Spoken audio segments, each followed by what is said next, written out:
Kali ini mau ngasih tahu aja tips-tips kalau buat lagi di rumah apa aja sih yang mesti dilakukan perawatan kan selama ini kerja di rumah atau belajar di rumah gitu ya karena lagi kondisi kayak gini. So kita ada beberapa item penting yang harus memang diperhatikan dalam hal perawatan rumah itu ya buat supaya kita ngejaga tetap safe, tetap aman dan sehat. Yang paling dasar apa sih? Kita terus bersihin rumah setiap hari. Yang penting itu. Juga bersihin tangan eh, sebelum sesudah membersihkan rumahnya sendiri. Pakai disinfektan yang berbasis alkohol atau pakai tisu yang bisa ada 99% membunuh kuman dan cairan pembersih yang juga ada 60% minimal 60% alkohol.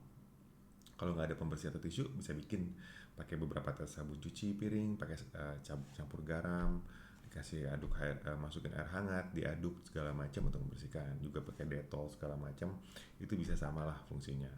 Kemudian jaga juga piring, lantai segala macam itu bersih ya, piring, lantai, cucian itu jangan digunakan berkali-kali, cukup sekali selesaiin. Dan yang penting juga kamar mandi ini harus bersih, dan lap ataupun spons atau apapun yang setelah digunakan untuk membersihkan hal-hal tadi jangan dipakai lagi dan dicuci dulu pakai air panas. Kalau bisa, kalau memang dipakai lagi, bersihin direndam air panas. Oke. Terus apa sih jenis-jenis disinfektan? Mungkin tuh banyak banget di pasaran, tapi yang paling penting adalah basicnya mengandung 65-90% alkohol, atau pakai tisu yang bisa membunuh kuman ada 99%, lihat di labelnya, atau alkohol gosok ya. Kemudian ya beberapa hal yang bisa di sebagai alternatif bahan mungkin banyak banget bisa cari di internet, tapi intinya adalah kita pembersihannya rutin lakukan. Kedua, apa sih yang harus dibersihkan? Nah, ini disepahamin apa yang paling utama atau jadi prioritas itu adalah permukaan yang dengan sentuhan tinggi atau barang-barang atau area yang sering kita pegang ya. Contohnya apa? Itu tuh yang paling favorit: gagang pintu ya, kursi, saklar lampu, laci, pintu kulkas, microwave, meja samping, belakang kursi, segala macem produk-produk mungkin buat makeup, pintu, jendela ya, lemari pakaian, mainan, dan toilet. Dan tentu jangan lupa yang paling penting, orang lupa apa, remote TV, tablet, dan handphone. Itu paling sering banget tuh dipegang kita secara nggak sadar. Nah, itulah sesuatu, itu hal-hal yang sesuatu yang harus dibersihin dan wajib deh kalau bisa dengan biaya berapapun atau gimana caranya, itu kalau bisa itu lebih rutin dan diperhatikan dengan kondisi seperti ini. Oke, untuk biar paham apa aja yang dibersihin dan mulai dari mana, itu kita mulai dari di ruangan di rumah sehari-hari. Itu mulai dari tempat tidur, kamar mandi, cucian baju karena itu berkaitan sama kita. Nah, itu yang paling penting dasarnya. Sekarang kita lihat apa aja sih dapur. Kita mulai dari dapur. Dapur tuh paling banyak sumber kuman kalau boleh dibilang, karena di mana makanan disiapkan. Jadi, dan itu sumber gampang masuk ya, kita makan minum dari dapur kan. Dapur dibawa ke ruang makan. Artinya kita sediakanlah disinfektan ataupun cuci tangan di situ. Pokoknya itu harus. Terus yang pembersihan dilakukan adalah juga kayak di lemari es ya,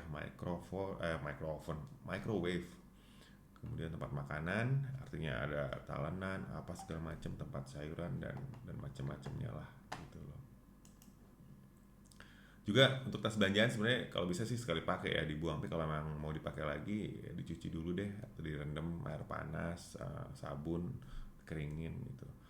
Dan juga jangan lupa sendok garpu. Itu sendok garpu tuh harus tuh di apa namanya, dibersihin ya rutin, jangan sembarangan dan jangan sampai lupa. Oke. Kedua, kamar mandi. Kenapa kamar mandi? Karena kita juga di ruangan kamar mandi kan kita membersihkan diri ya. Yang paling penting apa? Selain ya tentunya keran, pegangan, handle pintunya, toilet, kloset segala macam, handuk. Kadang suka lupa. Kita pakai handuk mengeringkan badan. Kuman tuh paling gampang stay di tempat yang dingin, yang lembab. Jadi kalau bisa emang sekali pakai, kalau nggak sekali pakai paling tidak dikeringkan, dijemur sampai kering. Paling tidak itulah. Kalau mungkin nggak mungkin kalau handuk tiap hari cuci gitu ya, misalnya ada yang paling 2 kali pakai atau 3 kali pakai, tapi paling tidak dijemur, dikeringkan sekering-keringnya. Kita bisa meminimalisir itu. Kaitan dengan handuk apa terusnya? Cucian kan, baju kita dong. Baju kita apa? Cucian, laundry. Pakaian tuh kalau emang kita sering keluar atau ketemu orang di luar atau emang masih dipakai kegiatan keluar, sebaiknya langsung dicuci. dicuci, direndam, dan apa ya, kalau memang istilah gini, kalau memang masih kita lebih sehat, nggak usah ekstrim pakai sarung tangan segala macam, tapi kalau memang yang kebutuhan profesinya memang cukup high risk, sebaiknya ditangani dengan cara yang baik ya, yang khusus, yang memang apa namanya, serius gitu. Kemudian pakai juga kasih air hangat kalau memang bisa, supaya mencoba lebih membunuh kuman itu gitu ya. Dan jangan lupa setelah itu semua selesai, sekali-kali kalau pakai mesin cuci juga kalau bisa dibersihkan. Artinya mungkin kita isi air panas, dijalankan, kosong nih, nggak ada pakaiannya, cuman biar menghilangkan aja, itu meminimalisir. Ingat, tujuan kita adalah meminimalisir. Jadi bukan 100% bunuh kuman, kita juga nggak bisa bilang yakin 100%, tapi paling tidak meminimalisir. Kemudian kamar tidur. Kamar tidur juga sumber, kita kan menghabiskan tinggal di situ ya, di kamar tidur tentunya, dari malam sampai pagi. Yaitu spray, itu yang paling penting. Sarung bantal, selimut, itu harus lebih sering dicuci, dijemur. Ya, untuk mengurangi jika memang terpapar oleh sesuatu yang kita bawa dari luar. Kebetulan kita bawa, kita nggak sadar. Kaitan berikutnya mungkin kalau di kamar yang pakai gorden, pakai karpet, itu bisa dilanjutkan juga ya. Artinya ada treatment lain lanjutan, tergantung dari ruangan kita isinya apa. Tapi yang berkaitan dan yang berupa permukaan itu dibersihkan dan dicuci dan dijemur kalau berupa kain. Dan yang terakhir, yang paling penting dan kadang mungkin suka lupa, aksesoris. Kalau kita keluarkan nih, saya pakai kacamata, jam tangan, cincin, gelang, apapun itu, kalung, itu kalau bisa kan memang sebaiknya kalau di musim kayak gini dihindarin, dikurangin pemakaiannya atau penggunaannya. Tapi again, kita nggak bisa lah, kalau memang masa nggak boleh tampil keren, nggak boleh tampil cantik gitu ya kalau lagi keluar. Tentunya kan boleh aja dong gitu, masa nggak boleh.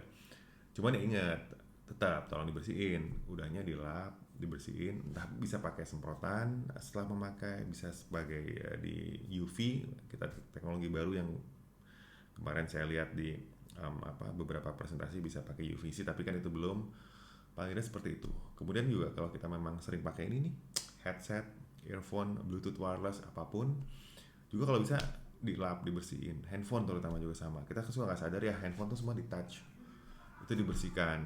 Jadi jangan sampai ada kuman yang tertinggal. Dan jangan share kalau bisa, headset, earphone, microphone itu jangan share. Handphone juga kalau bisa, kalau memang kita nunjukkan satu ke orang, cukup ditunjukkan, atau ada teman yang nunjukin ke kita lihat, tapi usahakan kuranginlah menyentuhnya untuk saat ini, karena kita nggak pernah tahu itu pernah nyentuh apa aja, pernah ya ada siapa aja yang megang atau apa seperti itulah. Jadi kalau bisa memang rutin handphone tuh dibuka. Kalau yang pada pakai casing, sebisa mungkin casing juga dibuka, karena kan di balik casing tuh kadang-kadang masuk ya debu, entah masuk apa. Jadi banyak kok fungsinya gitu, selain membersihkan kuman ya, kayak debu segala macam juga yang buat potensi menimbulkan scratch juga lumayan kan, jadi hilang gitu. Oke, itu aja sih tips ringannya. Stay safe, stay at home. Yang mudah-mudahan kita semua bisa melewati hal ini dengan baik dan jaga kesehatan. Thank you.